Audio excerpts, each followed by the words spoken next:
আপনার phone storage কি শুধু শুধু ফুল হয়ে যায়?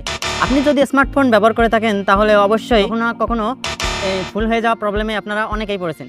এই সমস্যায় সবচেয়ে বেশি ফেস করতে হয় যখন আপনি ইম্পর্ট্যান্ট মুহূর্তে একটা ফটো ক্যাপচার করতে যান। ইম্পর্ট্যান্ট মুহূর্তে ফটো ক্যাপচার করতে গিয়ে যদি স্টোরেজ প্রবলেম দেখা দেয় তাহলে আপনারা আপনাদের ইম্পর্ট্যান্ট মুহূর্তটা ক্যামেরাবন্দি করতে পারেন না। এটা আসলেই খুবই দুঃখজনক।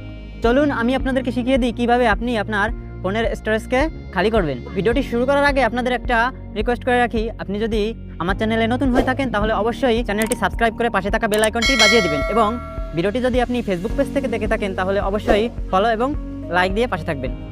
চলুন ভিডিওটি শুরু করা যাক। ভিডিও যাতে বড় না হয় এই জন্য এখানে আমি আপনাদের একটি উপায় সম্পর্কে ধারণা দিচ্ছি। আমার চ্যানেল থেকে ফুল ভিডিওটি আপনারা দেখে নেবেন। প্রথমে আপনারা চলে যাবেন সেটিংসে, এবার নিচের দিকে স্ক্রল করে অ্যাপসের ভিতর ঢুকে যাবেন। এখানে আপনার ফোনে থাকা সকল অ্যাপগুলো শো করবে এবং যে অ্যাপটি আপনার মনে হবে বেশি জায়গা দখল করে আছে সেই অ্যাপের ভিতর আপনারা এন্টার করবেন। ফর এক্সাম্পল আমি ফটোসের ভিতর এন্টার করলাম। এরপর স্টোরেজ অপশনে ট্যাপ করবেন।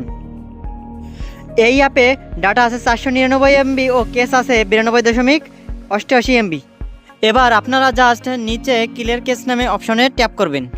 এখানে টাচ করার সাথে সাথে উপরে 92.88 MB দেখেন ফ্রি হয়ে গেছে এবং 0 বাইট লেখা আসছে।